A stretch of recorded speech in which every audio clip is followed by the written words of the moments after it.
اس کو بھی سب زوال بولتے ہیں. یاد رکھیے زوال کا مطلب یہ ہوتا ہے سورج جب سینٹر میں آسمان کے بیچ میں آتا ہے اور پھر اس کے بعد بیچ سے ہٹ گیا تو زوال ختم ہو گیا. تو جب بالکل سینٹر میں آتا ہے تب زوال ہوتا ہے. رات میں کوئی زوال نہیں ہوتا ہے کیونکہ جب تو سورج ہی نہیں ہوتا. لیکن میں نے دیکھا ہوں لوگ رات میں 12 بجے قرآن بولتے مت پڑھو, جیسے جاگنے کی رات منا رہے 12 بجے بند کرو. کیوں؟ بولے اب کیا ہے زوال ہے. میں نے کہا یہ تو کسی اور کے 12 بج رہے ایسا لگ رہا ہے میرے کو. بہرحال خیر ٹھیک ہے, اب تم بول رہے تو ہے زوال تو ہے, تمہارے لیے سورج ابھی بھی ہے تو ہے ٹھیک, کیا بات ہے. لیکن دیکھیے زوال کا معنی ہے سورج جب بالکل سینٹر میں آ جاتا ہے, سینٹر سے ہٹ گیا زوال ختم. اور یہ ٹائم پہ سورج نکلتے وقت جب تک کہ پورا نہ نکل جائے, سورج زوال میں جب بیچ میں ہوتا ہے جب تک کہ ہٹ نہ جائے, اور سورج ڈوبتے وقت جب تک کہ پورا ڈوب نہ جائے, یہ 3 اوقات میں نماز نہیں پڑھنا ہے, سجدہ نہیں کرنا ہے. چونکہ ان 3 اوقات کے تعلق سے نبی اکرم صلی اللہ علیہ وسلم فرماتے ہیں شیطان ایسے وقت آ کر سورج کے سامنے کمر پہ ہاتھ رکھ کے کھڑا ہو جاتا ہے, اور جب کچھ لوگ سجدے کرتے ہیں تو وہ اس کو خوش فہمی ہوتی ہے کہ مجھے سجدہ کر, تو اس کو اتنی خوش فہمی نہیں دینا ہے, وہ کھڑا ہو جاتا ہے ٹھیک, اور خوش فہمی میں رہتا ہے. تو یہ ٹائم پر جیسے کہ مثال کے طور پر قرآن کو غیر مسلم بھی پڑھ سکتا ہے پڑھنے کو, جب تک کہ وہ ہدایت یافتہ نہیں, وہ پڑھیں گے تو ہدایت کی طرف آئیں گے, یا سنیں گے تو آئیں گے. تو وہ تو بالکل نہ اس کے لیے طہارت کا کوئی مسئلہ ہے, نہ اس کے لیے غسل کا کوئی مسئلہ ہے, نہ اس کو تو کوئی مسئلہ ہے. رہا مسلمانوں کے اندر قرآن پڑھنے کی کیا آداب ہے, کیا چیز ہے, تو قرآن کے حقوق ہے. حقوق میں ایک چیز ہے کہ قرآن پر ایمان لایا جائے, تو پڑھنے والا بھائی ایمان سمجھے نا, یہ فرائض جس کو بولیں گے, اس سے تو ثواب ملے, کیونکہ ایمان والا ہونا تو اجر ملے گا قرآن پڑھنے. لیکن اگر آداب کی حد تک ہم لے جائے تو سنت ہے کیا, تو قرآن کو باوضو ہو کر پڑھا جائے, قرآن کو قبلے رخ منہ کر کے پڑھا جائے. ویسے قبلے کا معاملہ تو دعا قرآن نماز میں تو فرض ہے, ہر عبادت میں کوشش کرے قبلے رخ ہو, اس لیے کہ قبلہ ہمارے زندہ اور مردہ دونوں کا قبلہ ہے. تو لہٰذا قبلے رخ ہو کر تو کوشش کرے کہ ہر کام کیا جائے. بلکہ اگر کوئی انسان آفس میں بیٹھتا ہے اور ایسا سمجھتا ہے کہ اگر ڈائریکشن چینج کروں تو قبلے رخ منہ ہو کر ہی بیٹھے آفس میں, تاکہ ہمیشہ قبلے کی طرف, کیونکہ یہ تو قبلہ ہمارا زندہ اور مردہ دونوں کی عبادتوں میں ہر کام کے لیے ٹھیک فضیلت ہے, اس کو آپ باوضو ہو کر پڑھے, لیکن کنڈیشن نہیں ہے, یہ وضاحت کر دیں. دوسرا قبلے رخ ہو کر پڑھے, یہ اس کا ادب ہے, اس میں بھی کوئی مسئلہ نہیں, قبلے رخ نہ بھی ہو سکے تو کرو. اس کے علاوہ عاجزی ہو, انکساری ہو, اللہ کا کلام پڑھ رہی سوچ کر پڑھے, اپنے اوپر خشیت طاری کرے اللہ کی, کوشش کرے کہ آواز کے اندر ایسا وہ ہو کہ جیسا انسان گڑگڑا رہا ہو, رو رہا ہو. یہ تمام چیزیں اس کے آداب. لیکن اس کو ہم فکس نہیں کر سکتے 1 2 3 4 5 6 7 8 9 10. لیکن جیسا آپ کا سوال ہے اس کی وجہ سے کلیریفیکیشن کے طور پہ میں دے سکتا ہوں مختلف, جیسا کیا سر ڈھک کر قرآن پڑھنا اس کا ادب ہے, تو ہاں سر ڈھک کر آپ قرآن پڑھ سکتے, لیکن کیا سر کو کھلا رکھ کے قرآن پڑھنا بیت بھی نہیں, سر کو کھلا رکھ کر قرآن پڑھنا بیت بھی نہیں. دونوں چیزیں ایٹ دا سیم ٹائم, مطلب سر کو ڈھانکنا ویسے تو یہ اللہ کے رسول صلی اللہ علیہ وسلم کی دائمی سنت, آپ سر کو ڈھانک ہمیشہ ہمیشہ, ہاں کچھ دور میں کچھ جگہوں پہ آپ نے نہیں ڈھانکا, اور یہ عربوں کا ٹریڈیشن رہا. آج بھی عرب میں ایک لٹریٹ طبقہ جو ہے, اگر آپ سر کھلا رکھے تو ایک دم ایسا بولیں گے ہاں آدمی سر کھلا رکھتے تو ہے, اتنا ادب کرتے ہیں. سر کو کھلا رکھنا بے ادبی, دس از کلچرل امپیکٹ. سیکنڈ, نبی اکرم صلی اللہ علیہ وسلم نے بھی ہمیشہ ڈانٹا, یہ سنت ہوگی, آپ ٹوپی سے ڈھانکے, ٹوپی پہ رومال ڈالے, ٹوپی پہ امامہ باندھے, تو جو بھی گھر سر ڈھانکنا چاہیے, پھر کچھ کیپ وغیرہ لوگ کر کے الگ جو بھی گھر سر ڈھانکنا چاہیے سنت, ٹھیک ہے یہ کی. لیکن قرآن کو بغیر سر ڈھانکے کیا پڑھ سکتے ہیں؟ قرآن کو آپ جوتوں میں بیٹھے تو بھی پڑھ سکتے. بہت سے لوگ بولتے کیا قرآن جوتوں میں ہے تو پڑھ سکتے ہیں, بالکل کوئی نہیں. ٹرین میں بیٹھے تو, کلاس میں بیٹھے تو, کالج میں بیٹھے تو, دلیل نبی اکرم صلی اللہ علیہ وسلم عمل ہے, ابو داؤد کی روایت ہے, نبی اکرم صلی اللہ علیہ وسلم بہت ساری مرتبہ مسجد نبی میں آئے, آپ نے نماز پڑھائی اور جوتوں میں نماز ویسے تو قرآن ہی پڑھ سکتے. قرآن کو بیٹھ کر پڑھ سکتے ہیں, لیٹ کر پڑھ سکتے ہیں, قرآن کو کھڑے ہو کر ہی پڑھ سکتے, بیٹھ کر ہی پڑھ سکتے, لیٹ کر ہی پڑھ. کیوں؟ اللہ رب العزت نے قرآن میں اللہ کے نیک بندوں کی صفت بیان کی, الذین یذکرون اللہ قیاما وقعودا وعلی جنوبہم, اللہ کا ذکر کرتے ہیں کھڑے سے, بیٹھے سے اور کروٹوں پر, اللہ کا ذکر کرتے ہیں. الذین یذکرون اللہ قیاما, کھڑے ہو کر ذکر, قعودا بیٹھ, ہاں وجنوبہم اور اپنے کروٹوں پر اللہ کا. جیسے پتہ چلا قرآن اللہ کا افضل تو کھڑے رہ کر ہی پڑھ, اس کو بیٹھ کر ہی پڑھ. حالت مجبوری لیٹ کر ہی پڑھا ہوتا ہے, بیمار انسان لیٹا ہے, قرآن رکھا ہوا, بیٹھ کر پڑھوں گا تو 1 پارہ پڑھ سکتا ہوں, لیکن تھوڑا لیٹ کر پڑھتا ہوں تو 3 4 پارے پڑھ لے تو دن بھر میں اتنا ٹائم لیٹ کر, کیونکہ آپ زیادہ اللہ کے کلام کی تلاوت کرنا چاہتے ہیں. اس کے ادب و ادبی نبی اکرم صلی اللہ علیہ وسلم کے تعلق سے ماں عائشہ فرماتی ہے, میں حائضہ ہوتی حیض کی حالت میں, اور نبی اکرم صلی اللہ علیہ وسلم اپنا سر مبارک میری ران پر, میری مانجی پر رکھتے, اور آپ قرآن کی تلاوت کر رہے ہوتے اور میں سن رہا, تو نبی لیٹ کر پڑھ رہے, ماں عائشہ کے ران پر, مانجی پر, اور ماں عائشہ حائضہ حیض کی حالت میں. مسئلہ پتا چلا کوئی حائضہ عورت, اس کا شوہر بیٹا وغیرہ پڑھ لے تو بالکل بھاگنے کی ضرورت نہیں, وہاں سے نکل. سیکنڈ, ایک آدمی لیٹ کر پڑھتا ہے. نبی اکرم صلی اللہ علیہ وسلم حدیث میں آتا ہے کہ رات کے وقت تہجد کے لیے اٹھ کر بستر سے نکلتے ہیں, گھر سے باہر جاتے ہیں, آسمان کی طرف دیکھتے ہیں, اور سورۃ آل عمران کی آخری 10 آیتیں تلاوت, اور اس کے بعد وضو کرتے, اور اس کے بعد بغیر وضو کے آپ تلاوت کی, پھر آ کے وضو کیا, پھر تہجد کی نماز کے بعد فجر کی اذان ہوتی، فجر کی 2 سنت پڑھ کے آپ مسجد میں فجر کی نماز، یہ معمول تھا۔ تو پتا چلا بغیر وضو کے پڑھا، لیٹ کر بیٹھے پیر پھیلا ہوا ہے، پیر چپکا ہوا، یہ سب مسئلہ۔ لیکن ہوتا یہ کہ انڈیا پاکستان وغیرہ میں لوگوں کو جو قرآن کی ادب سکھایا جاتا ہے اچھا ہے، لیکن ہم کو ایسا لگتا ہے کہ اس کے علاوہ دوسرا جو سب غلط ہے، تو ویسا نہیں۔ اور وہ لوگ اللہ کے کلام کا بڑا ذکر کرتے، اور قرآن سے آپ دیکھیں گا، آپ نے کہا عرب میں گئے تو عرب کو دیکھتے ہیں، ان کی جو انسیت ہے بہت مختلف ہماری ہے۔ اللہ کے کلام سے جو ان کا معاملہ ہے وہ اس طرح سے کہ میں نے وہاں دیکھا ہوں کہ سیکورٹی گارڈ ہے، پولیس سیکورٹی گارڈ جو اندر آتے چیک کرتا ہے، اگر لوگ آ رہے ہیں تو کھڑا ہے چیکنگ کرے گا، جیسے لوگ قرآن بازو اس کی مشین پر رکھا ہوا ہے کوئی بھی شروع ہو کھڑے چونکہ وہ بیٹھ نہیں سکتا، اسے کام نہیں کرتا، تو اگر کھلا ہے پڑھتے رہیں گے، آپ کوئی آگے رکا ہے تو چیک کیا پھر کھڑا ہو جاتا ہے۔ ان کا شغف قرآن سے لگا، جو قرآن کو آپ زندگی کا ایک معمول بنا لیں گے، گائیڈ بک بنا لیں گے، زندگی کے ہر پہلو پہ لگتی ہے آپ کو اپنے ساتھ۔ اب حافظ نہیں تو ہر پہلو پہ لگیں گے نا پڑھنا، تو تب آپ خود سمجھیں گے پریکٹیکلی بہت ساری چیزیں ہیں جو کریں گے قرآن، تبھی تو ہم اس کے ساتھ رہیں گے۔ صحابہ وغیرہ کا معاملہ یہ تھا، وہ ایسی قوم تھی جن لوگوں کو حافظہ بہت تیز ہوا کرتا، اور اس زمانے میں حال بھی یہ تھا کہ عربوں کو اپنے امی ہونے پر ناز تھا، عرب میں کو امی کہتے تھے، امی کا معنی ہوتا ہے ان پڑھ، ناخواندہ، پڑھا لکھا نہیں، فخر سے بولتے تھے۔ آپ کو لگتا ہے کہ قوم میں تھا فخر سے میں پڑھا لکھا نہیں، تم سب میں جاہل ہو، پڑھنا لکھنا نہیں آتا ان کو، بیٹا پاگل ہے، فخر کی بات کیا ہے، پڑھا لکھا نہیں، لیکن ان کے لیے پڑھنا نہیں لکھنا نہیں آتا بولنا فخر کی بات کیوں تھی؟ اس لیے کہ یہ بولنا چاہ رہے تھے تم لوگ پڑھتے لکھتے ہو، ہم ہر چیز کو یاد کرتے، اس لیے نہ پڑھنا لکھنا فخر تھا، تو لہٰذا جس کو ہر چیز یاد ہوتی ہے ان کو پڑھنے لکھنے کی کیا ضرورت ہے؟ صحیح بات، لیکن ہم لوگوں کے حافظ اتنے تیز ہیں، اسی لیے حدیث بھی یاد رکھتے تھے، بولتے ہیں بہت سے لوگ بولتے ہیں نا جو مذاق اڑاتے ہیں، نعوذ باللہ حدیث ہم نے ان سے سنا، ہم نے ان سے سنا، ہم نے ان سے سنا، ہم نے ان سے سنا، انہوں نے فرمایا ایسا تھا، چلو تم بولو، بولتے میرے کو تو یاد، ہاں پھر حدیث مانتے کہ بخاری میں لکھی ہے، ان سے سنا، ان سے سنا، ان سے سنا، تم کو تو یاد نہیں۔ ارے تو بیوقوف آدمی، تو وہ نہیں جس کی بات اتنے غور سے سنے، وہ اللہ کے رسول کھڑے ہوں، اور پاگل میں وہ جو سننے والا صحابی ہوں ویسے حافظ والا، تو وہ نہیں ہے، بولنا تیرا مقام اور تیری اوقات میں نہیں ہے، میری بھی نہیں ہے، تو لہٰذا سے فالتو سوالات نہیں کرنا، ٹھیک؟ ہاں اگلی بار آ کے بول، میں ریکارڈ کرتا ہوں تیری بات، پھر تیرے کو سناتا وہی جو تم نے۔ صحابہ کے حالات ویسے تھے، ریکارڈر جیسے، ہر بات جو نبی کے ذہن سے زبان سے نکل رہی، اور ہوتا ہے آپ کے گھر میں کسی کا انتقال ہو اور وہ جب بات کرے کیسا سنتے ہیں، ایک ایک جملہ یا صحابہ ویسے اپنے نبی کی ہر بات نکلنے، ایک تو مقام، دوسرا ہوتا حافظ، تیسرا کچھ تو خاص، جیسا کہ ابو ہریرہ رضی اللہ عنہ کا اللہ کے رسول مجھے کچھ ایسا دعا دیا، آپ جو بولے میں کبھی نہیں، آپ نے کہا تو چاہتا ابو ہریرہ، ان کو بہت شغف تھا حدیث آتا ہے، تو آپ نے اپنی چادر نکالی تھا، اس کو اپنے سینے سے لگا لیا، منہ کے لگا لیا، چادر واپس نہیں دکھا۔ اب اس کے بعد وہ فرماتے ہیں میں کبھی اللہ کے رسول صلی اللہ علیہ وسلم کو بات بھولیں گے، اتنا یاد سمجھ رہا، تو بہرے ان کا شغف ہے اللہ کے کلام، اور شغف کی وجہ سے آپ دیکھیں اٹھتے بیٹھتے گاڑیاں چلا رہے ہیں تو برابر چالو ہے سن رہے ہیں، ہمارے پاس دوسرے لوگ تو یہ کیا طریقہ گاڑی بیٹھنے کا، یہ کیا طریقہ پیر پھیلا کے بیٹھا، یہ کیا طریقہ پیر ادھر کر کے بیٹھا، یہ کیا طریقہ لیٹ کے بیٹھا، استغفر اللہ، دیکھو کیسا لیٹا، اس کو تو دل ہو رہا مار ڈالوں وہ تو ہے بزرگ، میں نے دیکھا تھا خرید، اور سب کو بلا کے اپنے وہاں جو حج ٹریننگ میں سکھایا نا، آپ نے بہت نہیں سکھائی، عربوں کا سوال ملتا، اپنے جیسا نہیں لیٹ کے کتنی بے حرمتی ہے، بے حرمتی نہیں کر رہا ہے، ہاں اس کے آداب ہیں، لیکن آداب کے خلاف جانا تو گناہ نہیں، یا وہ ایسا کوئی خلاف ورزی نہیں کرتا، لہٰذا آپ دیکھیں گے جیب میں رکھیں وقتاً پڑھیں گا، مشینوں پہ رکھا ہے پڑھ رہا ہے، ہاتھ لا کے پڑھ رہا ہے، کبھی کوئی چیز سے پڑھ رہا ہے، کبھی کسی کو بول رہا ہے پڑھ کے سنا، میں ادھر کھڑا ہوا ہوں، ادھر پڑھنے کا ٹائم نہیں ہو رہا، تو کوئی اس کو سنا دے رہا ہے، لیٹے سے پڑھ رہا ہے، کھڑے کھڑے پڑھ رہا ہے، بیٹھے بیٹھے پڑھ رہا ہے، جہاں اس کو موقع ملا، گاڑی میں پڑھ رہا ہے، جوتے ہیں جوتوں کے ساتھ پڑھ رہا ہے، ٹوپی ہے ٹوپی کے ساتھ پڑھ رہا ہے، ٹوپی رومال نہیں ہے کھلے سر سے پڑھ رہا ہے، اسی کے ساتھ برے بار نکال دیا ویسے بڑا ٹکلا ہوگا پڑھ رہا ہے، ہمارے پاس مسئلہ کیا ہے، شیطان نے نہیں پڑھنے کے 100 بہانے لا کے دے دی۔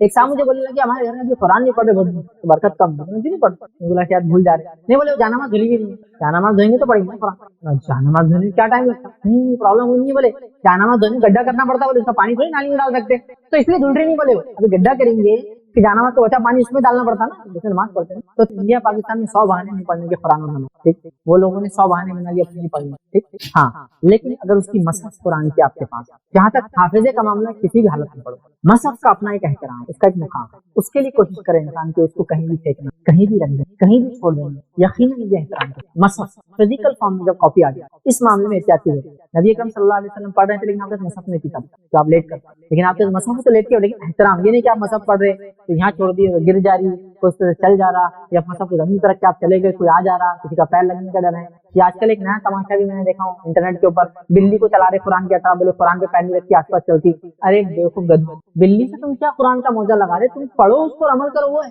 اس میں آپ کو پتا کتنا رسک ہے، ایک بلی کو کیا کرتے ہیں، کتاب رکھتے بلی اوپر سے جاتی ہے، قرآن رکھتے تو بازو جاتی ہے، لیکن آپ سوچو قرآن کا اس کے لیے ہے کیا بلی کے اطراف میں رکھے اور بلی گھوم رہی نہیں جا رہی، ٹھیک ہے بلی احترام کر رہی، لیکن تم بےخوب سوچو، میں سمجھتا بلی تم کو بدوائیں دے رہی، کیا کھیل چل رہا ہے میرے ساتھ، قرآن کیوں رکھا میرے پیروں کے پاس، ہاں میں نے دیکھا ہے بلی قرآن رکھا، دیکھو بولے قرآن کے آس پاس سے جاری ہے معجزہ. یہ کون سا معجزہ ہے یار قرآن کا؟ یہ کون سا معجزہ ہے کہ بلی اس پہ سے نہیں جاتی؟ ٹھیک ہے وہ جانور ہے، وہ سمجھتا ہے اللہ کا کلام، لیکن یہ تو وہ سوچ رہا ہوں اپنے دماغ میں، یہ کیا پاگل چالے کر رہا ہے ابن آدم میرے ساتھ.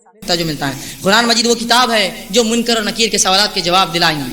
قرآن مجید وہ کتاب ہے جو منکر اور نکیر کے سوالات کے جوابات دینے میں آسانی کریں گی. پہلی چیز معلوم ہوئی. دوسری بات جو معلوم ہوئی، جو قرآن پر ایمان لائے پڑھے وہی قبر کے امتحان سے جو ہے کامیاب ہونے والا ہے. جو قرآن پر ایمان لائے پڑھے اس کی تصدیق عمل کرے وہی کامیاب ہوگا. خالی منہ سے ایمان لانا بھی کافی نہیں، جب تک کہ پڑھ کر تصدیق نہ کرے، مطلب عمل نہ کرے اس پر. دوسرا نکات یہ پتہ چلتا ہے. تیسرا پوائنٹ جو پتہ چلتا ہے کہ کافر اور منافق پہ سب سے پہلی چیز یا سب سے پہلی بات جو ثابت کر کے فرد جرم جو عائد ہوگا اس پر، وہ یہ جرم ہوگا اللہ کی کتاب کیوں نہیں پڑھا.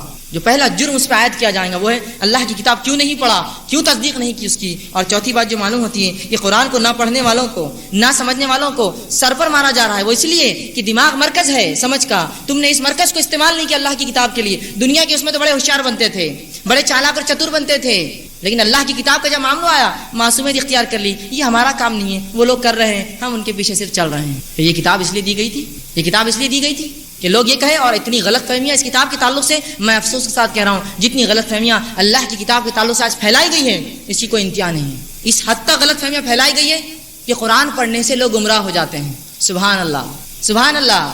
اے میرے رب تجھ سے میری دعا ہے کہ اگر ایسی کتاب دے دی جس کو پڑھ کے میں گمراہ ہوتا ہوں تو اب ہدایت میں کہاں سے لاؤں؟ کوئی اور کتاب اتار پھر میرے لیے. التجا ہے میری پھر اپنے رب سے کہ اگر یہ کتاب میں گمراہی تو نے دے دی تو ہدایت کس کتاب میں؟ پھر وہ کتاب مجھے دی جائے. یہ الفاظ منہ سے نکالتے وقت کیوں نہیں انسان سوچتا ہے کہ اللہ کی کتاب گمراہی دے سکتی ہے؟ ہاں تیری نیت گمراہی کی ہے تو اللہ برکت دے، تو گمراہ ہو اس سے.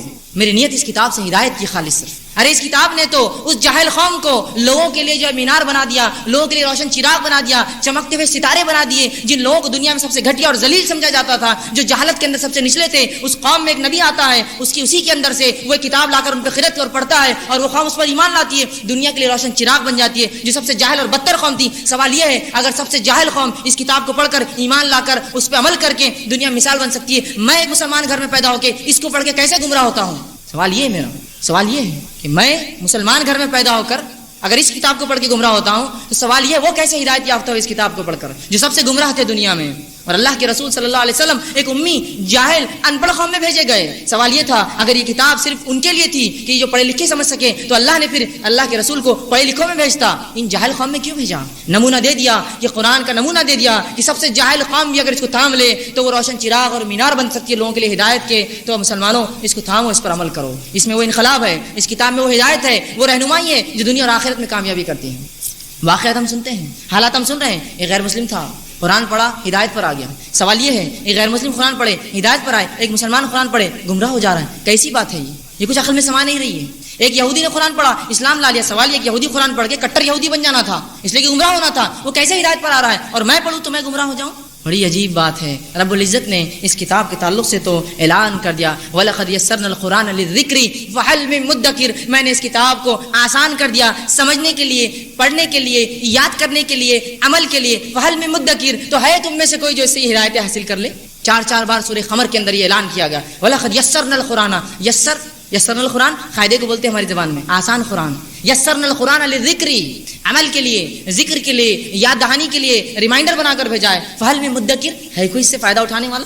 یہ تو اعلان کریے اللہ کی کتاب. اس کتاب کو چھوڑ کر اپنی دنیا اور آخرت نہ برباد کر لے. ہم دوسروں کے بہکاوے میں آ کر کہیں اس کو چھوڑ کر اپنی زندگی نہ برباد کر لے اور آخرت کو جو خسارے میں نہ ڈالے. اس کتاب کو تھام لیجئے، اس سے زبردست رشتہ جوڑیے. جیسا رب نے کہا وَاعْتَصِمُوا بِحَبْلِ اللَّهِ جَمِيعًا وَلَا تَفَرَّقُوا. اللہ کی رسی کتاب کو مضبوطی سے تھام لو اور آپس میں تفرق، چیدہ ٹکڑے فرقے نہ بنانا. تو یہ وہ کتاب ہے جو جمع کر سکتی ہے اور یہ وہ کتاب ہے جو اللہ کی رسی ہے. جس نے اسے تھام لیا وہ ہدایت پر آیا، جس نے اسے چھوڑ دیا اس نے گمراہی پائی ہے. یاد رکھیے دنیا میں اس نے گمراہی پائی ہے. اور قرآن اس چیز کا اعلان سورہ طٰہٰ سورہ نمبر 20 آیت نمبر 123 میں کر چکا ہے. فمن تبع ہدایا فلا یضل ولا یشقی. کہ اللہ فرماتا ہے جو اس ہدایت پر چلے میری بھیجی گئی وہ دنیا میں بھی گمراہ نہ ہوگا اور آخرت میں کوئی مصیبت میں پریشانیاں جو ملوث نہیں ہوگا. کون سی اللہ کی کتاب جو تھام ہدایت. آگے فرمایا سورہ بقرہ کی آیت 38 میں فمن تبع ہدایا فلا خوف علیہم ولا هم يحزنون. جو میری کتاب پر چلے اس کی ہدایت پر عمل کرے فلا خوف علیہم اس پر کوئی خوف نہیں ولا هم يحزنون اور وہ غمگین نہیں ہوں گا. یہ پہلی ہدایت تھی جس ہدایت کے ساتھ آدم کو بھیجا گیا تھا. قرآن میں کہا ہم نے آدم کو بھیجا اور یہ بات کہی فمن تبع ہدایا اے آدم تمہارے بعد کے آنے والی نسلوں میں جب میری ہدایت آئے جو اس کی اتباع کر لے اس کے اوپر کوئی خوف نہیں ہوگا، وہ قیامت دن غمگین نہیں ہوگا. تو یہ کتاب کو آج تھامنے کی ضرورت ہے۔ یہی کتاب ہمیں بتاتی ہے کیا سچ ہے، کیا جھوٹ ہے، کیا اچھا ہے، کیا برا ہے، کیا حق ہے، کیا باطل ہے۔ اس کو فرقان کہا گیا، اللہ نے فرقان کہا، فرق کرنے والی کتاب۔ تو یہ وہ کتاب ہے جو دنیا میں بھی سرخرو کریں گی، ہم کو کامیاب کریں گی، قبر میں بھی یہ کامیابی کی ضامن بنیں گی، آخرت میں بھی یہ کامیابی کی ضامن ہے۔ تو آئیے اس کتاب کو تھام لیں، چونکہ یہ بنیاد ہے تمام چیزوں کی۔ اور یہ مختصر سا جو ہے میرے بات تھی جو قبر کے تعلق سے اور مرنے کے بعد کیا ہوگا، میں نے مختصر رکھنے کی کوشش کی۔ اس میں ایک چیز کا اجالہ اس میں کر دوں کہ لوگ بہت سی سمجھتے ہیں کہ مرنے کے دوسرے جو ہے آیت کی طرف چلتے ہیں کہ دوسری وہ آیت جس کی فضیلت ہے وہ ہے سورہ بقرہ سورہ نمبر 2 کی آیت نمبر 156 کا ایک حصہ، جس میں اللہ نے فرمایا انا للہ و انا الیہ راجعون۔ پوری تفصیلات بہرحال آپ جانتے ہیں۔ اللہ رب العزت قرآن کے اندر جو ہے یہ بڑی مشہور اور معروف آیت ہے 155 156 157 سورہ بقرہ کی، ٹھیک ہے۔ اس میں وبشر الصابرین، اور اللہ فرماتا ہے صبر کرنے والوں کو بشارت دے دو، الذین اذا اصابتهم مصیبۃ قالوا انا للہ و انا الیہ راجعون، کہ ان لوگوں کو خوشخبری سنا دو جب ان پہ کوئی مصیبت یا پریشانی آتی ہے تو وہ کیا کہتے ہیں، ہم اللہ کی طرف سے آئے ہیں اور اللہ کی طرف لوٹ کر ہمیں جانا ہے۔ اولئک علیہم صلوات من ربہم ورحمہ، انہی کے لیے اپنے رب کی طرف سے جو ہے صلوات ہے، درود ہے، اور ان کے لیے فضل ہے اور رحم ہے۔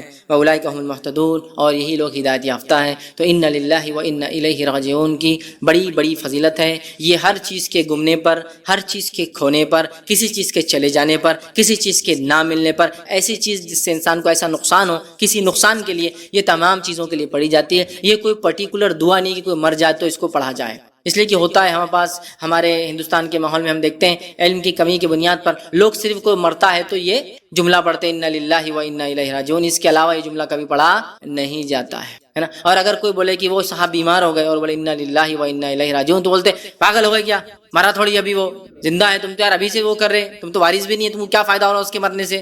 ارے بھائی صحت چلے گئی، بیماری آ گئی، چونکہ صحت چلے گئی انا للہ و انا الیہ راجعون، چیز گم گئی انا للہ و انا الیہ راجعون، چیز نہیں مل رہی انا للہ و انا الیہ راجعون، کوئی نقصان ہوگا انا للہ و انا الیہ راجعون، ہم اللہ کی طرف سے آئے اور ہمیں لوٹ کر اللہ کی طرف ہی جانا ہے۔ سمجھ رہے ہیں؟ یہ بڑی اہم چیز ہے، بہت اہم چیز، لیکن ہم اتنی معمولی چیز کو نہیں سمجھ پاتے۔ اللہ ہم پہ رحم کرے۔ انا للہ و انا الیہ راجعون کا اپنا معمول بنا رہی، کوئی مصیبت، کوئی پریشانی، کوئی بیماری، کوئی تکلیف، کوئی چیز کھونا، کوئی چیز گمنا، کوئی چیز نہ ملنا، سب پہ پڑی ہے انا للہ و انا الیہ راجعون۔ کہ تو اللہ نے کہا فرمایا وبشر الصابرین، صبر کرنے والے کو بشارت دے دو۔ اب جن جن چیزوں پر صبر ہوتا ہے ان چیزوں پر انا للہ و انا الیہ راجعون پڑھا جا سکتا ہے۔ صبر کرنے والوں کو بشارت دے دو کہ یہ کیا کرتے ہیں، الذین اذا اصابتهم مصیبۃ، جب ان پہ کوئی مصیبت پریشانی آتی ہے تو کہتے ہیں انا للہ و انا الیہ راجعون۔ یہ نہیں کہا جب ان کے گھر میں کوئی موت ہوتی ہے تو کہتے ہیں انا للہ و انا الیہ راجعون۔ کوئی مصیبت، کوئی پریشانی آئی تو کیا پڑھی ہے، انا للہ و انا الیہ راجعون۔ کہ تو ایسے ہی لوگوں کو خوشخبری ہے فبشر الصابرین، تو ایسے صبر کرنے والوں کو بشارت دے دو جو مصیبت آتی ہے تو کہتے ہیں ہم اللہ کی طرف سے آئے تھے اور اللہ کی طرف لوٹ کر ہمیں اس کو ہم عام کر دیں۔ یاد رکھیے بڑی اہم چیزیں، صحیح مسلم کی روایت ہے، ام سلمہ رضی اللہ عنہا فرماتی ہے اور کہتی ہے کہ میں نے رسول اللہ صلی اللہ علیہ وسلم فرماتے ہوئے سنا۔ کب فرماتے ہوئے سنا؟ جب اللہ کے رسول صلی اللہ علیہ وسلم ان کے شوہر کا انتقال، ابو سلمہ کا انتقال ہوتا ہے، آپ صلی اللہ علیہ وسلم گھر پہنچتے ہیں، ابو سلمہ کی آنکھیں کھلی ہے، انتقال ہو چکا ہے، نبی اکرم صلی اللہ علیہ وسلم آنکھوں کو بند کرتے ہیں اور بند کر کے کہتے ہیں کہ جب انسان مر جاتا ہے روح نکلتی ہے، پیر سے شروع ہوتی ہے نا، تو جب نکل جاتی ہے تو آنکھیں اس کا پیچھا کرتی ہے، اس کو دیکھتی ہے، لہٰذا انتقال کے بعد آنکھیں بند کر دینی۔ تو آپ نے بند کیا اور فرمایا جب کسی مسلمان کو مصیبت پہنچتی، پھر دیکھیے حدیث میں جب کسی مسلمان کا کوئی مرتا ہی نہیں کہا، جب کسی مسلمانوں کو مصیبت، پریشانی، تکلیف، دکھ، ڈپریشن، کچھ بھی ہو، گم گئی کوئی چیز، نہیں مل رہی کوئی چیز، کھو گئی کوئی چیز، سمجھ رہے ہیں، مصیبت پہنچتی ہے اور وہ اللہ عز و جل کے حکم کردہ کلمات، وہ اللہ عز و جل کی حکم کردہ جس کا حکم اللہ نے دیا فبشر الصابرین، صبر کرنے والوں کو بشارت دے دو، ٹھیک ہے، الذین اذا اصابتهم مصیبۃ، جب ان پہ کوئی مصیبت آتی ہے تو کیا کرتے ہیں انا للہ و انا الیہ راجعون، کوئی مصیبت پہنچتی ہے تو اللہ عز و جل کے حکم کردہ کلمات کو ادا کرتا ہے، انا للہ و انا الیہ راجعون، یہ کلمات ادا کرتا ہے اور پھر کہتا ہے اللہم اجرنی فی مصیبتی واخلف لی خیرا منہا، اے اللہ جو مصیبت مجھ پر آئی ہے اس کا مجھے بہترین بدلہ عطا فرما، بہترین بدل عطا فرما۔ تو یہ جب پڑھتا ہے کوئی شخص، جس کا ترجمہ دیکھیے اس کا پڑھتا، ہم اللہ کے لیے ہیں اور ہم اسی کی طرف پلٹ کر جائیں گے، یا اللہ مجھے اس مصیبت کا بدلہ اور ثواب عطا فرما اور اس سے بہتر عطا فرما، کہے تو اللہ تعالیٰ اس سے بہتر چیز عطا فرما دیتا ہے۔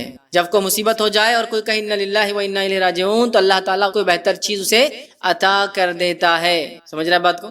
اب ام سلمہ رضی اللہ عنہ فرماتی آگے اس حدیث کے اندر، اور اس میں وضاحت نہیں، دوسرے واقعے میں آتا ہے، انہوں نے یہ کلمات پڑھے، انہوں نے یہ کلمات پڑھ لی جب اللہ کے رسول صلی اللہ علیہ وسلم کہتے ہوئے سن، ٹھیک ہے، اور پھر کہتی جب میرے شوہر کے انتقال ہونے کے بعد میں نے عدت گزار لی تب مجھے نبی اکرم صلی اللہ علیہ وسلم کا پیغام آ گیا، اور انہوں نے ان کے شوہر کے انتقال پر پڑھا تھا انا للہ و انا الیہ راجعون، اے اللہ اس مصیبت کا مجھے بدلا اور اس سے اچھا بدلا عطا فرما۔ اب وہ انتظار کر رہی تھی اس سے اچھا کیا ملے گا ابو سلمہ سے۔ ابو سلمہ جو ہے ان کی بڑے فضائل یاد رکھیے، بہت جلیل القدر صحابہ میں سے ہے، اور یہ سب سے پہلے ہجرت کرنے والے لوگوں میں سے، بدری صحابہ میں سے۔ اب یہ سوچ رہی تھی اس سے اچھا کیا ہو سکتا ہے دنیا میں شوہر کے اعتبار سے، تو اللہ کے رسول صلی اللہ علیہ وسلم کا پیغام آیا جس سے اچھا کچھ بھی نہیں ہے نا، جس سے اچھا کچھ بھی نہیں ہو سکتا ہے۔ پھر انہی کا ایک واقعہ ہے، اب نکاح ہو گیا اللہ کے رسول صلی اللہ علیہ وسلم سے، ایک مرتبہ خیال آیا، ابو سلمہ بھی مسلمان، بڑے جلیل القدر صحابی، اللہ کے رسول صلی اللہ علیہ وسلم تو نبی، اب میں جنت میں جاؤں گی تو کس شوہر کے ساتھ رہوں گی، دونوں مسلمان۔ تو ایک خیال آیا، لیکن شرم آئی پوچھنے کو، جھجک ہوئی، تو ایک مرتبہ ایسا پوچھا اللہ کے رسول، اگر ایک خاتون کے ایک سے زیادہ شوہر رہے ہو اور سب ایمان والے رہے ہو تو جنت میں کس کے ساتھ رہیں گی، سمجھ رہے؟ تو اللہ کے رسول صلی اللہ علیہ وسلم فرمایا جس کے اخلاق اچھے ہوں گے وہ اس کے ساتھ رہیں۔ ان کو بڑا تعجب ہوا، اخلاق؟ تو کہا ہاں اخلاق بڑی اہم چیز، اچھے اخلاق ہوں، ٹھیک ہے۔ تو اب یہ مطمئن ہو گئی کہ یہ کس کے ساتھ رہیں گی، اللہ کے رسول صلی اللہ علیہ وسلم، سمجھ رہا؟ تو پھر انا للہ و انا الیہ، یہ بڑا اہم کلمہ ہے، بڑا اہم جملہ ہے، بڑی اہم چیز ہے۔ ہر مصیبت، تکلیف، پریشانی، کوئی چیز کھو جائے، کوئی مر جائے، کوئی چیز نہ ملے، کوئی نقصان ہو جائے، کچھ بھی ہو، اینی تھنگ، کوئی بھی چیز جس کو مصیبت میں آپ شامل کرو یا جس پہ آپ کو صبر کرنا پڑے، تب کیا پڑھ لو، للہ۔ کوئی چیز چوری ہو گئی، للہ و انا الیہ، کوئی چیز نہیں مل رہی، انا للہ و انا، کوئی چیز گم گئی، انا للہ و انا الیہ راجعون، کوئی مر گیا، انا للہ و انا الیہ راجعون، کوئی بیمار ہو گیا، انا للہ و انا الیہ راجعون، کچھ بھی ہو، ٹھیک ہے۔ تو بڑا افضل کلمہ ہے، یاد رکھو، ٹھیک ہے، اس آیت کا حصہ تھا۔ اب آئیے اسی طرح سورہ بقرہ سوال کر سکتے ہیں۔ ایک سوال جو آیا تھا پچھلی مرتبہ، وہ سوال یہ تھا کہ ہمارے دادا اور دادی اوپر پلنگ پر سوتے ہیں، اور تو کیا ہم نیچے قرآن شریف پڑھ سکتے ہیں؟ کہیں یہ قرآن کی بے حرمتی تو نہیں ہوگی؟ مطلب کسی نے سوال کیا کہ ان کے گھر میں ان کے دادا دادی ہیں اور وہ پلنگ پر سوتے ہیں، مطلب اوپر رہتے ہیں، اور وہ نیچے بیٹھ کر قرآن پڑھتے ہیں۔ تو سوال یہ تھا کہ قرآن کا نیچے ہونا اور کسی شخصیت کا اوپر ہونا، تو کہیں یہ قرآن کی بے حرمتی تو نہیں ہے؟ تو یاد رکھیے ایسی کوئی بات نہیں ہے کہ کوئی چیز اوپر رہے اور کوئی چیز نیچے رہے تو اوپر والی چیز افضل ہوں گی، نیچے والی چیز مفضول ہوں گی، یا اوپر والی چیز بہتر ہوں گی، نیچے والی چیز کم بہتر ہوں گی، لہٰذا دادا بھی اوپر ہے اور قرآن نیچے ہے تو یہ غلط ہوگا، ایسا کچھ بھی نہیں ہے۔ اگر وہ اوپر سوتے ہیں اور ظاہر سی بات ہے گھر میں ہو سکتا پلنگ نہیں ہوگا دوسرا، یا پھر کمرہ ایک ہی ہوگا اور انسان کو وہاں موجود رہنا ہے اور اوپر بیٹھنے کا مسئلہ ہے، تو بہرحال بالکل وہ نیچے بیٹھ کر قرآن پڑھ سکتے ہیں، اس میں شرعاً کوئی مسئلہ نہیں۔ اس بات کا بہرحال خیال رکھا جائے کہ قرآن ایسی جگہ نہ رکھا جائے جہاں دادا دادی کا پڑھ رہے ہو یا پیر لگے وغیرہ۔ اگر ایسا مسئلہ نہیں ہے، وہ اپنی جگہ اوپر سو رہے ہیں اور آپ اپنی جگہ نیچے بیٹھ کر قرآن پڑھ رہے ہیں، تو اس میں شرعی کوئی برائی نہیں ہے کہ آپ نیچے قرآن بیٹھ کر پڑھیں، کیونکہ کسی چیز کا نیچے ہونا اس کے مفضول ہونے کی علامت، لوگ سمجھتے ہیں کمتر ہونے کی علامت، بالکل بھی نہیں ہے۔ اگر ایسا کچھ ہوتا تو کعبے کے اطراف میں جو کعبے سے اونچے گھر نہیں بنائے جاتے، جبکہ ہم جانتے ہیں کعبے سے بہت بہت اونچی اونچی عمارتیں اور گھر مکہ شہر میں موجود ہیں۔ اگر کسی چیز کا اونچا ہونا اس کی افضلیت کا اس کی دلیل ہوتی ہے کہ نہیں اوپر ہے تو یہ افضل ہے، نیچے ہے تو مفضول ہے، تو پھر کعبے سے اونچی عمارت نہیں بنائی جاتی۔ اس طرح سے اللہ کے رسول نے کبھی منع کیا، بلکہ کعبے کے اوپر چڑھ کے حضرت بلال رضی اللہ نے اذان بھی دی تھی، حالانکہ کعبہ تو ظاہر سی بات ہے ہمارا قبلہ ہے، پھر بھی اس پر چڑھے تھے، تو لہٰذا اس سے پتہ چلا کسی چیز کے اوپر ہونے اور کسی چیز کے نیچے ہونے سے اوپر والی بہتر، نیچے والی کمتر، ایسا نہیں ہوتا۔ لہٰذا بہت ساری بار یہ مسئلہ، یہ سوال لوگ پوچھتے ہیں کہ نیچے بیٹھ کے قرآن پڑھنا کیسا ہے جبکہ لوگ اوپر سو رہے ہیں، اس میں شرعاً کوئی مسئلہ نہیں ہے۔ اور آج کے جدید دور میں جبکہ عمارتیں وغیرہ ایک مختلف انداز سے بنتی ہیں اور ملٹی فلور عمارتیں بنتی ہیں، مطلب ایک پر ایک کئی فلور والی جو عمارتیں بنتی ہیں، اس میں جو ہے ہم جانتے ہیں کہ ہمارا جو نیچے کا حصہ ہے اس کے اوپر والا جو ہمارا چھت ہے وہ لوگوں کی فرش ہے، لوگ اس پر چلتے پھرتے ہیں۔ تو اگر اوپر نیچے کا ویسا مسئلہ لیا جائے کہ پلنگ پر ہے تو نیچے نہیں پڑھ سکتے کیونکہ قرآن نیچے وہ اوپر ہو رہا ہے، تو پھر بلڈنگ کے اوپر جو لوگ ہیں ظاہر سی بات ہے آپ کے فلور سے اوپر ہے، وہ تو آپ کے سر پر ہے، اور پھر ان کے اوپر جو لوگ ہیں وہ ان کے سر پر ہے، تو اس کی کوئی دلیل نہیں ہے۔ اسی طرح ہم دیکھتے ہیں اللہ کے رسول صلی اللہ علیہ وسلم جب مدینہ تشریف لائے تو ابو ایوب انصاری رضی اللہ عنہ کے گھر پہ آپ نے رہنے کا ارادہ کیا، کیونکہ اللہ کے رسول نے فرمایا تھا میری اونٹنی جو قصوہ جہاں بیٹھیں گی میں وہیں رہوں گا، کیونکہ اللہ اس کو جو ہے رہنمائی کریں گا۔ اور وہ جا کے ابو ایوب انصاری رضی اللہ عنہ کے گھر کے سامنے بیٹھ گئی۔ ابو ایوب انصاری رضی اللہ عنہ جو ہے انہوں نے کہا اللہ کے رسول صلی اللہ علیہ وسلم سے کہا کہ آپ گھر کے اوپر کے حصے میں رہیے اور ہم لوگ جو ہے نیچے کے حصے میں رہیں گے۔ نبی اکرم صلی اللہ علیہ وسلم فرمایا نہیں، وہ لوگ اوپر رہتے تھے، ان کا نیچے 2 فلور تھا، مطلب فرسٹ فلور اور گراؤنڈ فلور، تو اللہ کے رسول صلی اللہ علیہ وسلم فرمایا نہیں، میں جو ہے نیچے رہوں گا، تم اوپر رہو۔ وہی ان کے ذہن میں وہی بات تھی کہ افضل شخصیت نیچے کیسے رہ سکتی، افضل شخصیت اوپر رہنا چاہیے، یا پھر نبی کا نیچے ہونا اور ہمارا اوپر ہونا یہ تو ان کا احترام کے خلاف ہوں گا، کیونکہ نبی نیچے رہا اوپر، اس طرح سے انہوں نے سوچا۔ نبی اکرم صلی اللہ علیہ وسلم نے کہا نہیں رہو، لیکن ہوا یہ کہ ابو ایوب انصاری رضی اللہ عنہ ان کی اہلیہ اتنا ڈرتے ڈرتے رات میں چلتے پھرتے اٹھتے بیٹھتے کہیں رسول اللہ صلی اللہ علیہ وسلم کو ان کے وہ چھت پہ کام کرنے کی آواز سے نیچے تکلیف نہ ہو. جب نبی اکرم صلی اللہ علیہ وسلم کو یہ پتہ چلا کہ ان دونوں نے اپنی جانوں کو مشقت میں ڈال دیا ڈر اور گھبراہٹ کی وجہ سے کہ اللہ کے رسول تکلیف نہ ہو رہی ہے، وہ سو رہے اور ہم چل رہے ہو فلاں ہو رہا ہوں، اتنا ہوا تو اللہ کے رسول نے کہا ٹھیک ہے تم نیچے آ جاؤ میں اوپر چلا جاتا ہوں. تو اللہ کے رسول کئی زمانے تک نیچے رہے پھر اس کے بعد اوپر گئے. یاد رکھیے اس لیے کہ ابو ایوب انصاری رضی اللہ عنہ کو تھوڑا سا فکر ہو رہی تھی کہ اوپر سے آوازیں آتی ہے اور ظاہر سی بات ہے وہ لکڑی کے گھر ہوا کرتے ہیں، لکڑی کے گھر میں اوپر کوئی چلے تو نیچے آواز ہوتی ہے. یاد رکھیے زبردست آواز ہوتی ہے. ہم بچوں کے لکڑی کے گھر انڈیا میں عام طور سے نہیں ہوتے تو ہم وہ نہیں سمجھ سکتے. بہرحال تو اس سے پتہ چلا اوپر اور نیچے ہونے سے کسی کے افضل اور مفضول ہونے کی کوئی دلیل نہیں ہے. اسی طرح ہم دیکھتے ہیں عمر ابن خطاب رضی اللہ عنہ جب فلسطین پہنچے جبکہ وہاں کے لوگوں نے یہ کہا کہ بیت المقدس کی مسجد اقصیٰ کی چابی ہم آپ کو اس شہر کی چابیاں دیں گے لیکن خلیفہ کو آنا ضروری ہے. تو جب پہنچے تو ظاہر سی بات ہے وہ نیچے چل رہے تھے اور ان کا غلام اونٹ پر سوار تھا. تو اس سے پتہ چلا کسی کے اوپر ہونے سے افضل نیچے والا مفضول نہیں ہوتا. تو اسی طرح لوگ سمجھتے ہیں قرآن نیچے ہوں گا تو یہ غیر افضل ہو گیا مطلب نیچے ہو گیا، اور اگر اوپر کوئی سودا تو اس کی بے حرمتی ہوں گی. ایسی کوئی قرآن کی بے حرمتی ثابت نہیں ہے، اللہ کے رسول نے بیان کی. حالانکہ اس زمانے میں پلنگ بھی تھے، لوگ پلنگوں پہ بیٹھتے بھی تھے، ٹھیک ہے، تو لہٰذا اس سے کوئی بے حرمتی کا مسئلہ نہیں ہے. صرف اس کا خیال رکھیے کہ ان کا پیر وغیرہ اس کو نہ لگتے ہو، اگر ایسا مسئلہ نہیں ہے انشاءاللہ تو آپ کا نیچے بیٹھ کر قرآن پڑھنا اور کسی کا دادی کسی بیمار کا کسی صحت مند کا کسی سونے والے کا کسی جاگنے والے کا اوپر بیٹھنا اس سے انشاءاللہ آپ کے قرآن پڑھنے پہ کوئی فرق نہیں آئے گا، نہ اس کی حرمت پر کوئی فرق آئے گا، سوائے اس کے کہ آپ پیر لگنے کا یا اترتے اور چڑھتے وقت قرآن ایسی جگہ نہ رکھے کہ کوئی شخص پلنگ پہ چڑھ رہا اور اس کو لگ جائے، یا کوئی شخص پلنگ سے اتر رہا اور اس کو نہ پتا ہو قرآن ہو اور وہ لگ جائے. تو بہرحال اس کا احتیاط کرے، ورنہ انشاءاللہ اس کے کسی کے اوپر سونے اور قرآن کے نیچے ہونے. قرآن کو کھڑے ہو کر ہی پڑھ، بیٹھ کر ہی پڑھ، لیٹ کر ہی پڑھ. کیوں؟